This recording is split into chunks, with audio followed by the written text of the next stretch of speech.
CIET NCERT द्वारा प्रस्तुत है।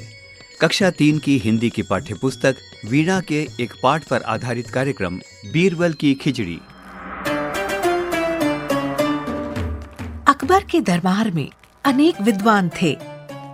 बीरबल उन्हीं में से एक थे। वे अपनी चतुराई के लिए बड़े प्रसिद्ध थे। अपनी चतुराई से वे बादशाह को भी हरा देते थे। अकबर और बीरबल के बारे में अनेक कहानियां प्रसिद्ध हैं। लोग उन्हें बड़े चाव से सुनते सुनाते हैं। एक बार की बात है, अकबर किसी गांव से होकर जा रहे थे। सर्दी के दिन थे। गांव के लोग आग जलाकर उसके चारों ओर बैठे बातें कर रहे थे। जब बादशाह अपने साथियों के साथ वहां पहुंचे तो एक व्यक्ति कह रहा था, मैं यमुना के पानी में रात भर खड़ा रह सकता हूँ। हाँ। अकबर को इस बात का विश्वास नहीं हुआ। उन्होंने उस व्यक्ति से कहा, यदि तुम सारी रात पानी में खड़े रहो तो मैं तुम्हें थैली भर मोहरें इनाम में दूंगा। वह मान गया।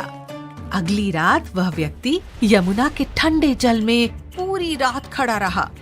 प्रातः वह बादशाह के दरबार में आया। बादशाह ने आश्चर्य से पूछा, हैं? तुम इतनी सर्दी में सारी रात पानी में कैसे खड़े रहे?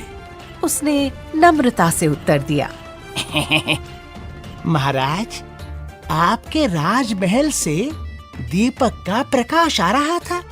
मैं उसे देखते हुए सारी रात पानी में खड़ा रहा। बादशाह ने कहा, तो तुम मेरे दीपक की गर्मी के कारण ही सर्दी से बच सके। तुम्हें कोई इनाम नहीं दिया जाएगा। वह बहुत दुखी हुआ और उदास होकर चला गया। उस समय बीरबल भी दरबार में उपस्थित थे। उन्होंने सोचा, इस दुखी व्यक्ति की सहायता करनी चाहिए। दूसरे दिन बीरबल दरबार में नहीं आए। अकबर को चिंता हुई कि कहीं बीरबल बीमार तो नहीं पड़ गए। उन्होंने बीरबल को बुलावा भेजा। बीरबल ने कहलवाया कि मैं खिचड़ी पका रहा हूँ, पक जाने पर दरबार में उपस्थित हो जाऊंगा। अगले दिन बीरबल को फिर दरबार में न देखकर बादशाह ने कुछ सोचा। फिर वे बोले, चलो स्वयं ही चलकर देखें कि बीरबल कैसी खिचड़ी पका रहे हैं। जब बादशाह बीरबल के यहाँ पहुँचे तो उन्होंने देखा, एक बहुत लंबे बांस के ऊपरी सिरे पर एक हांडी लटकी हुई है। हांडी से बहुत नीचे भूमि पर बहुत थोड़ी सी आग जल रही है। बादशाह ने हैरानी से पूछा, बीरबल, भला ये खिचड़ी कैसे पक सकती है? हांडी तो आग से बहुत दूर है। बीरबल ने उत्तर दिया, हुजूर, अगर वो व्यक्ति राजमहल के दीपक की गर्मी के सहारे सारी रात ठंडे पानी में खड़ा रह सकता है, तो इस आग से मेरी खिचड़ी क्यों नहीं पक सकती? अकबर को बात समझ में आ गई। उन्होंने दूसरे दिन उस व्यक्ति को दरबार में बुलाया और बड़े सम्मान के साथ उसे मोहरों की थैली भेंट कर दी। बच्चों, अभी आपने सुना ये कार्यक्रम, आया ना मजा? अब कुछ सोचने के लिए। जरा ये सोचो कि सर्दी या ठंड से बचने के लिए हम क्या क्या उपाय करते हैं।